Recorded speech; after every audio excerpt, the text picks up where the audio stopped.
Pedal চালিত রিক্সা মালিকদের ৩টি সংগঠন, তাদের একটা বৃহত্তর ঐক্যজোট রয়েছে। তারা এই ৩টি সংগঠন মিলে আমরা হাইকোর্টে একটি রিট পিটিশন দায়ের করি।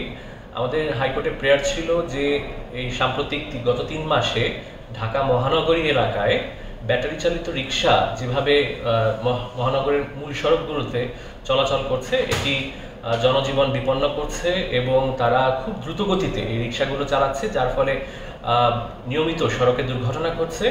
এবং আমরা যেটা কোর্টকে বলেছি সেটা হচ্ছে এই রিক্সাগুলো, ব্যাটারি চালিত রিক্সা, এগুলো অবৈধভাবে তারা বিভিন্ন গ্যারেজে চার্জিং ফ্যাসিলিটি আছে, যেটি আমাদের এমনিতেই আমাদের সংকট রয়েছে, এখানে অবৈধ বিদ্যুৎ ব্যবহার করছে। এই বিষয়গুলো আমরা কোর্টকে আমাদের সাবমিশনে ছিল। পরবর্তীতে মহামান্য হাইকোর্ট বিষয়টি শুনে রুল দিয়েছেন এবং বিবাদীগণকে নির্দেশনা দিয়েছেন যে ৩ কার্য দিবসের মধ্যে ঢাকা মহানগরী এলাকায় ব্যাটারি চালিত রিক্সা বন্ধে পদক্ষেপ নেওয়ার জন্য।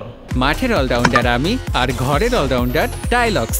টাইলক্স টয়লেট ক্লিনার, ক্লিন মানেই টাইলক্স। এই রিটটি জনস্বার্থে দায়ের করা হয়নি, এটি রিক্সা মালিকদের, প্যাডেল চালিত যারা রিক্সা চালাচ্ছে তাদের ৩টি সংগঠন আছে, তাদের একটি বৃহত্তর ঐক্যজোট আছে। এই ঐক্যজোটের পক্ষে আমাদের পিটিশনার ছিলেন মূলত ওই ঐক্যজোটের ২ জন প্রতিনিধি, জনাব জহিরুল ইসলাম মাসুম, উনি সভাপতি বৃহত্তর ঢাকা সিটি কর্পোরেশন রিক্সা মালিক ঐক্যজোটের, এবং মোহাম্মদ মমিন আলী, উনি হচ্ছে সাধারণ সম্পাদক বৃহত্তর ঢাকা সিটি কর্পোরেশন রিক্সা মালিক ঐক্যজোটের।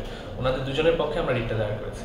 আমাদের ঢাকা শহরে তো জ্যাম একটা অনেক দিনের সমস্যা, আর সাম্প্রতিক সময়ে ললেসনেসের কারণেই বলবো আমি যে ব্যাটারি চালিত রিক্সাগুলো এখন খুব বেশি হারে রোডে দেখা যায় এবং তারা অনেকটা গাড়ির সাথে বাসের সাথে পাল্লা করে এখন রাস্তায় চলাচল করে এবং অনেক দুর্ঘটনা এই জন্য ঘটেও থাকে।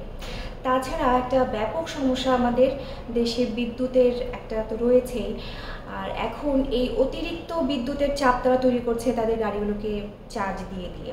আমার মনে হয় সংশ্লিষ্ট যারা কর্তৃপক্ষ আছে তাদের সবারই এই জায়গাটাতে নজর দেওয়া উচিত এবং আমাদের জনসচেতনতাও তৈরি করা উচিত যেন আমরা এই ধরনের রিক্সাকে বয়কট করি। আর বয়কট করলেই কিন্তু তারা যখন প্যাসেঞ্জার পাবে না তখন তারা এমনিতেই আস্তে আস্তে অকার্যকর হয়ে যাবে।